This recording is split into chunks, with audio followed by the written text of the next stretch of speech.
been keeping Onyx in the game, I feel. Kasi hindi naman nila sobrang na-force out. But I think that's also a great choice from Liquid kasi they're not totally reacting to Xavero and putting in so much pressure on him. Similar to what we saw for maybe Falcons last night when they went up against Onyx and maybe focused a bit too much on Xavero. But now it's Liquid picking up the Cho.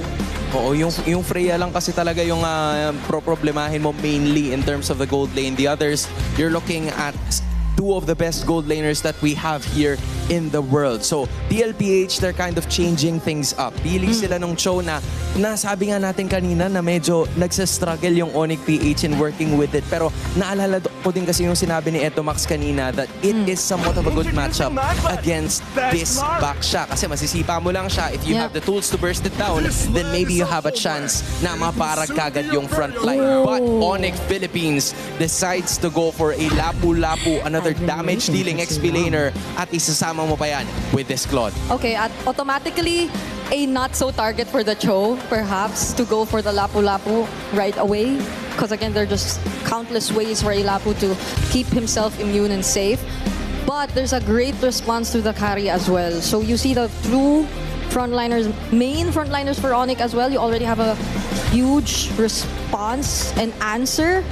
This saves the Carl TZ and Sanji pick for second phase. This is something that Liquid has only done here in this game so far for this entire series. Yeah, and from what I can remember dun sa ating real-time cooling tactics, it's DLPH's task na medyo mababaan yung sa lower tier, yung mga gold laner heroes itong sa Xavero. Kahit na sabihin natin na hindi naman naging factor yun in terms of the banning phase, it felt like Onyx had the urgency to pick up a Xavero hero right away just because of what he did during game number 3. Nung nilast pick siya, it boded very well for this team dahil nga meron silang aasahan up until the end. And I think this is a composition, the Lapu might be a question mark for me sa ngayon, but it's gonna help them later on once Xavero gets his items. Interesting though, Onyx take out the Guinevere. And can I just say na this feels like nag-swap lang sila. Like this draft from Liquid seems to be like an Onyx draft that we've seen for the first 2 games. And Onyx this time, it seems like they're the blue side Liquid for the past 2 games. But it's great that Liquid are taking out again yung Hylos, because I think that is also gonna be a really great answer. Imagine na Baksha Hylos again paired up together, diba? I think that will finally enable what we've been looking for Onyx in terms of yung fast rotations nila. I wonder why the Kimi 2. It feels so... Yeah, dude. Like, kung tatakpan mo yung mga pangalan nila, you would expect that Onyx banned the Hylos and the Kimi, but it's the other way around. So, DLPH, they probably have something in store for us here. Baka gumamit na naman sila ng Gatot Kacha if it's still available once again. Or, I mean, not anymore because the Cho is finally available. So, they have to worry about the team fight in itself. And that's where the Eve comes to play. So, Cho and Eve ang kanila magiging combo dito para kay Sanji and JP. Okay, it's great. Because I think also the Kimi pickup would enable Onyx to just keep their kiting on top, and Liquid might wanna fight within this box kasi nakuha na naman nila yung Eve once again. So I think this will help them execute their plans in terms of this lineup. But for Onyx, we're looking at a Brusco and Super Prince mid-duo. Yeah. There's no Kalea still. The Khalid is still up. But that's a Cho, so you have to really... Okay! I see the vision. You see the okay. I see the vision. Again, they can play macro with this. Pero ito na ang alas ng Cavalry. Team Liquid Philippines picks up a classic hero, an old friend ni Carl Gabriel Nepomuceno. Team Liquid Philippines, how are we feeling about Game 4?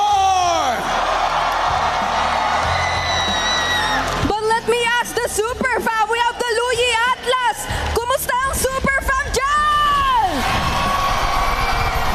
TLPH 2, Onyx 1. Will we go to Game 5 or will it end here? Casters, take it away. malalaman na natin kung paano magpapatuloy ang Golden Rivalry. And let me just say, yung nakita nating draft kanina mga kapatid, absolute cinema. Lancelot sa kamay ni Carl TZ, Super Prince with a Louie. Ang sarap manood ng MLBB. Nagkalabasan na ng mga tinatagong strategiya. Ito yung mga magic bunot ng bawat kupunan. Pero tingnan natin kung kaninong magic bunot ang gagana. At syempre yung Luye Atlas na combo. Hindi lang yung basta-basta Super Prince Luye makikita natin. Tapos yung pagka last pick. Aray! Goodness. Aray, naku! Abot ba? Pero, ay, going back, the Lancelot, the last pick coming out from TLPH. Alam mo kung hindi ko nakita yung itsura ni Carl doon sa drafting na parang sobrang nakangiti siya. Talaga gusto-gusto niya, inapiran pa niya yung kasama niya. Hindi ako ganun ka-convinced na Lancelot yung hero para sa kanya dito. But of course, mukhang makikita natin ang magandang bakbakan ng two teams. In fairness though, walang hard catch ang Onyx Philippines. And that's crazy to think na may si Atlas at sasabihin ko walang hard catch. Pero yung Lancelot kasi ang daling makaiwas. At sa back siya, patay na rin dito sa Atlas. Oh, wait a minute. I think naagaw ni King Kong yung green cup na yun at may mabibigyan pa si JP. Si JP dito mapapa-flicker out, magiging successful naman sa escape. Kaso nga lang sunog ang dalawang flickers ng mid lane in Roamer ng Team Liquid Philippines, and this is not good para sa upcoming turtle fight. All of that happening right before the big objective as well. And napakalaking bagay nito para sa Onyx Philippines considering na kanina sa last game natin ay lamang na lamang ang Team Liquid Philippines sa mga objective takes ng early game. Yep. And we can see din yung Lapu-Lapu onto the bottom lane na maganda rin yung palitan compared to Sanford. Walang nakakalamang sa kanilang dalawa. There's a little bit of freeze lane medyo nasa advantage si Sanford, pero as the Lapu-Lapu kasi, pag nag-level 3 ka na, heading to level 4, madaling nang bugahan ng mga spells etong Minion Wave. So makakapag-level 4 agad siya. Ang curious ako is, paano ang gold lane? This time kasi, si Teddy naman ang kumukontra sa Claude. Sisimulan na ng Onyx Philippines ang pagong na ito at mukhang magko-contest ang Team Liquid. Ngayon, ang Onyx Philippines talaga ang aarangkada at makakuha dito ng advantage. And King Kong will secure the turtle plus sa double kill coming in from Kirk. Pero si Brusco naman ang tinatalunan. May flicker upang makatakas. Ito ang pinagkaiba ng dalawang kupunan na halos kompleto pa ang resources. Kaya naman sa ngayon, bagong sight ang ating makikita dahil sila naman ang mag-i-invade on the purple buff. Pero si JP ang makakasecure nito. Pero ang laking dagok nito para kay Carl. Napakahirap na isang Lancelot na ganito yung estado mo ng early stage. Hindi, okay lang sana hindi ka nakakuha ng kills or namamatay ka, pero yung buff mo na hindi mo nakukuha. Tapos eventually, napupuruan ka ng opposing jungler na utility. Napakahirap bumangon. We'll see if eventually TLPH can take over. So far, okay pa naman. Pinatal Licks. Okay. Hindi in-expect ni Daddy JP na bibigyan siya ng ganun-ganun lang kasi kakakuha pa lang nila ng ultimate, but the urge of play, si Carl TZ ang kanilang nakita at mukhang wala na kawala. Napagandang execution na magmumula sa Onyx Philippines. What a diversion play mula kay Super Prince. All at the back of a Fatal Links na sino ba naman kasi mag-e-expect na may Fatal Links yung Roamer sa left push mid na kakakuha pa lang. 3 minutes. Wala masyadong effect para sa kanila pa. That's what we thought. But ang naging tunay na epekto doon is walang nakadepend sa kay Cartesi. Wala silang vision doon. But Kirk, in the past 3 games, pati na rin ko i-count natin yung mga nakita natin kahapon ngayon na naglalaro naman siya ng Lapu-Lapu. Masasabi natin, hindi na niya talaga kasalanan ang mga nangyayari dito para sa Onyx Philippines. 3-0 start for this one. At nagiging problema na ngayon para sa TLPH. Kung aalala natin yung MPL season bago yung M6 run ng Onyx Philippines, yun ang isa sa Louie, ang isa sa mga heroes na never binibigay sa Monster Mage. And right now for Onyx, hawak-hawak nila ito at nakita na natin kung paano nga ba nila napapagana as we head on to the second turtle fight. Ang huling pagong ay napunta sa Onyx Philippines. Napakaganda ng pwesto ng Onyx Philippines. May diversion play na gagawin. So tutulungan nila dito si Kirk. At dito nga talaga ang tunay na laban. Nakuha nila yung pagong. Gusto pa nila ng kills. But JP with a good angle. Placing to it ka lang ni Savero. Ang pipigil sa kanila. Onyx Philippines. Ibang-iba yung nakikita natin ngayon. Grabe yung control na nakikita natin mula sa Onyx Philippines, especially because of their early stage. Back Baksha is the hero for King Kong and we can say that confidently. Hindi mo to masasabi 2 seasons ago. But this time, yung control ng Onyx Philippines kapag nakakaikot si King Kong at nahihirapan yung TLPH sa pag-control ng jungle nila and that river because of Super Friends and Brusco. Doon na nakakuha ng advantage ang Onyx Philippines. Isang testament sa improvement ng manlalarong ito. Hindi na pwedeng sabihin na assassin lang ang alam ni King Kong at this point. Another diversion play patungo sa RBM. Naku! Alamata nila na agad si Carl! Napakatindi na paggamit ng diversion play. Tuloy! At walang pagtitipid na nagaganap mula dito sa ating Monster Mage. Pero may counterplay na gagawin dito. TLPH, they will get a kill onto Super Friends. Pero kung titingnan natin yung trade-off, lamang pa rin ang Onyx PH dahil si Carl TC ang kanilang nabigyan. And did you see that prediction mula kay King Kong? Hindi mo na ginamit yung second skill ng Baksha. Hindi mo na binunggo at in-expect niya na merong gagamiting puncture doon si Carl TZ. Siguro din kasi gumagamit din siya ng Lancelot laban sa Baksha. Back in Season 14 and 15, ito yung ginagamit ng Onyx Philippines pang kontra sa Baksha. And makikita natin yung naging benefit na ikaw ay master sa mga assassin at gamit mo ay isang Baksha. Napakaganda ng duelo na ating natunghayan. Pero para sigurado, sabi ni King Kong, sasamahan na kita. And imagine mo, 4-0-1 ngayon si Kirk on this Lapu-Lapu pickup against this Phobios. And another diversion play. Saan naman ang basa? Saan ipapadala? Pero mukhang nabasa ng bahagyan ng Team Liquid Philippines. JP able to make an escape. Pero rekta pagong ang call ng Onyx. Last 2 turtles na napunta na sa Super Family. At mukhang malabo ng mga contestant Team Liquid dito. Listado ang 3 pagong sa Super Family. Force flicker kay Sanji. Turtle makakuha ng Onyx Philippines. Abante na sila. Hindi lang river kinokontrol nila, pati na rin itong jungle. Forced na rin ang real world manipulation. Oh my goodness, this is Onyx Philippines na talagang gigil na gigil. Gustong-gusto na nila pumunta sa Paris. Ayaw nilang pumunta muna sa lower bracket at doon paglabanan. Pero napakaganda ng agulo dito ni JP. But the Fatal Links will connect to 2 members. Napakagandang save na magmumula kay Brusco. Denied by Brusco. Ang ganda na ng save pa ni JP doon. Nakuha na niya si Sanji pagamat na pa-flicker. Palayo dito si Super Friends. Onyx Philippines pa rin ang may hawak ng kalamangan. Carl TZ, hindi pa kayang labanan dito si Kirk with a Lapu-Lapu currently 4-0-1 sa larong ito. Lamang na lamang ang Onyx Philippines sa ating early to the mid-game. At dito sa pinaka-upcoming Lord natin ay kailangan na agad mag-group up ng Team Liquid. Grabe yung aggression ng Onyx Philippines. Parang sinasakop na nila yung jungle camp ng Team Liquid Philippines and they will successfully destroy this turret. Papalagba ang Team Liquid Philippines. Sobrang layo ng kalamangan na meron ng Onyx Philippines sa ngayon pero hindi sila makikipagsabayan. But the diversion is there. Medyo delikado si Carl TZ. May sasalubong sa kanya. Pero hindi sila magiging matagumpay. Pero grabe, sobrang proactive ni Super Friends. And the entirety of Onyx Philippines ay proactive nga doon. Nakikita natin na lumalang mga Onyx Philippines dahil constantly sila nag-apply ng pressure at napipigilan din makapag-farm itong si Teddy. Hindi nga man lang napapatay dito ang mga members ng TLPH dun sa past few minutes natin pero ang dami namang farm na nakakuha ng Onyx Philippines. Clear wave nila dun sa gilid, yung mga torre na nakakuha nila. And eventually, yung mga jungle camps na unti-unting inuubos ngayon ng Onyx Philippines nagbibigay sa kanila ng maliliit na advantage pero dahil sunod-sunod, ngayon ay lamang na sila ng 4K. Oh, JP, nahuli! Over Ayun the na naman, bakot. roamers. Nagtatapatan yung dalawang roamers na parang wala lang nangyayari. And si Sanford ay umiinda mula doon sa damage. Pero si Carl TZ, Phantom Execution. Diba yan?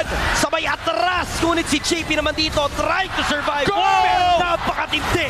Nagkalawan na ipinapakita dito ni Kirk. And Kirk will secure 2 kills bago siya mamaalam. Grabe na ang galawan ng Onyx Philippines. Oh, wow! Si Carl TZ mapapatumpa rin. Onyx Philippines with a 3.4K gold lead. At San Juan Arena, naririnig ang energy dito ngayon sa Champions Arena mula sa Super Family. Another diversion play mula dito sa Onyx para lamang maghanap ng pwesto at mukhang sinisimulan na nga ng Onyx ang Lord na ito. Medyo malayo pang makachance dito ang Team Liquid Philippines pero magbibigay ng vision si JP para lamang makita na secure na ang Lord para sa Onyx. Great gameplay coming out from Onyx Philippines. Pero let's not deny the fact that Kirk is playing out of his mind. Nakita nyo naman yung outplay na yun under the turret of Onyx sa may flicker. Saktong-sakto doon sa kung nasan yung mga members ng TLPH para makakuha ng 2 kills. Kagandaan lang sa TLPH, nakakuha ng shutdown doon si Teddy. And that's the most important hero na mabigyan ng shutdown gold para sa side ng TLPH. Diyan ay mapapahinga ang gold lead ngayon ng Onyx Philippines. Pero yung Lord ay kailangan pa rin nilang i-manage. Carl TZ, 0-4 unfortunately on his signature Lancelot. Kailangan pa ng oras para makabawi. At may Holy Shields pa naman para sa Team Liquid Philippines doon sa may bandang ibaba. Pero kinokontest na dito ni King Kong ang mga buff ni Carl TZ. Retribution secured para kay Carl Sanji. Nariyan din para tumunaw kay King Kong pero hindi napapatulan ng Team Liquid Philippines. Ang sakit ng mga gulong diversion play. Saan patungo? Doon sa baba. Napakaganda ng diversion play dito para nga talaga makuha lang yung attention ng Fatal Links. Huli, dalawa, flicker ni Sanji, gagamitin niya pero hindi na siya makakatakas pa. Unti-unti nang nauubos ang mga miyembro ng Team Liquid Philippines and mukhang enough itong minion na kasama ng Onyx PH kung pipilit sila pero mukhang hindi papayag ang Team Liquid na basta-basta na lang matapos pero at 11 minutes basag ang inhibitor turret ng Team Liquid. Inches away from the skill shots coming in from Team Liquid Philippines nang ma-micro na si Savero at patuloy pa rin na magpupush ang Onyx dito. Ang mga benefit ng mga ganun ka pixel perfect na dodge, yung tipong talagang makahagip ka na konting-konti na lang is mapapa-force na mga abilidad itong TLPH. Well, eventually, JP was smart enough to not commit anything at yung TLPH hindi naman din sila basta-basta lang din nag-commit kay Teddy, kay Savero, I mean. That's something na commendable naman para sa TLPH. Brusco! Ang dami yan! Ang dami! Dalawa ang mauhuli niya pero may real world manipulation naman itong si Sanji. But without that real world manipulation, maaari silang uminda. Brusco! Nakiso na lang ang buhay. May Shiva! Onto Super Friends! At magkakagulo na nga talaga dito sa may bandang kita. JP sobrang low. Siya'y mabibigyan. Sanford as well. May ipit ata pero si Kirk ang sumasalo ng damage. That is gonna be a double kill para sa The GOAT.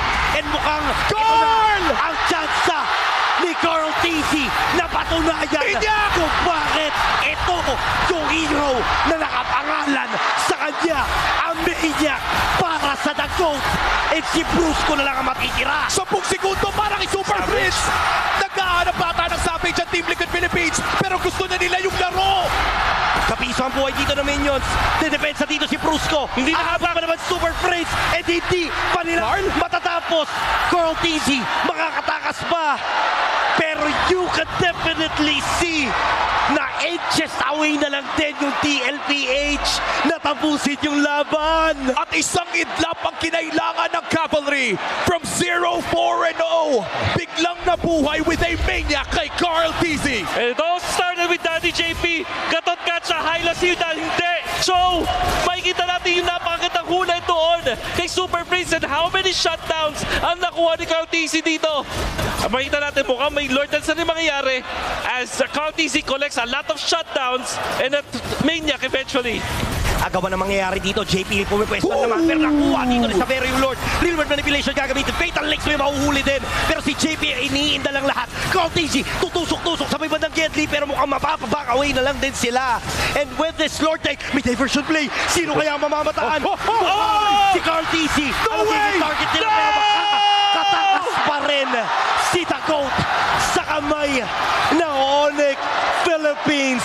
A masterful display of skills para sa The GOAT. Pero tuloy ang depensa. Nariyan pa rin ang Lord para sa Onyx Philippines at tutunawin ito ni Teddy at hindi na ata itutuloy pa ng Onyx ang pag-push dito. Wala pang diversion play para kay Super Friends. Successful defense para sa Team Liquid Philippines. Pinirmahan ni Carl TZ showing why he's the GOAT.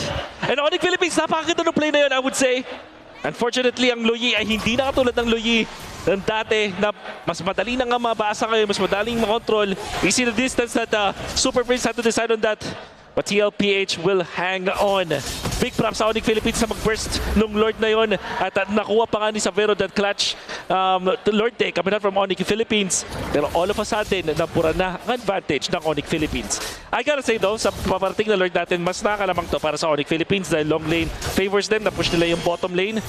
Yung mid lane ay madali ding i-amando kung sakali. Mid lane is the least priority when it comes to pushing sa inhibitor turrets pag itong mga klaseng late lord na And you would think na late lord na mga kaibigan, pero 14 minutes pa lang.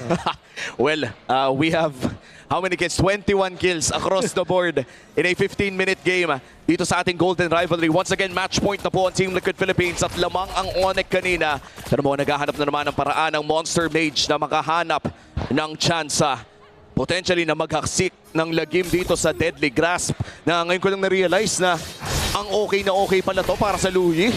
Yes. Oo nga, ang daming taguan. Taguan. Nakita din natin dito sa Onyx Philippines na ginagamit nila yung diversion play na para mag-apply din ng pressure. Hindi para totally makakuha ng kill. Obviously, makakuha sila ng kill afterwards. Pero yung frequency ng paggamit nila dito with the diversion play, parang yung TLPH na papaisip palagi na, okay, magtitipin na ba to or gagamit na ba to or makapag-farm ba tayo, kailangan ba natin magkakasama tayo. Which actually allows them na magkaroon ng konting advantage when it comes to the farm. Brusco scouting around the river. Wala pa naman siya makikita at nakatago pa dito kung nasaan si Sanji. At 3 miyembro lamang ng side ng Team Liquid Philippines na nagpapakita sa mapa at 20 segundos pa bago magsimula ang ating pangatlong Lord. Magse-set up dito ang side ng Onyx Philippines around right push mid. At mukhang naghahanap sila ng potential pick-off bago magsimula ang ating pick objective. At ang advantage na yan is yung -1. Pero yung isa sa bagay na kailangan ko i-take note dito is sino yung may mga immortality. So far, JP has it. I think kailangan din to ni Sanji eventually. And there's the gold. Okay. May pinaplano sila within range. Or reposition Okay, lang. reposition. Okay. Basang-basa. Napakaganda! Alam nila na doon magagaling. Pero si Artisi maaari dito mahuli. Phantom execution palabas. JP ang mabibigyan. Immortality pump. Sino matitira? Sino mabibigyan? Napakaganda ng pagkakahuli ni Sanford. Mapapapakaway ang Onyx Philippines. At maaaring ito nga ang maging disaster para sa kanila. Medyo kalat-kalat na ang mga miyembro. And that is a crucial play na magugula kay Sanford. And iniisa-isa na ang mga miyembro ng Onyx Philippines. Si Savero na lang ang natitira habang kumpleto pa ang cavalry. And may minion waves na paparating. Mukhang ito na yung inaasam. Ito na ata yung ticket. Si Savero susubukan tumipensa. Pero it's over. Ang uglang pupunta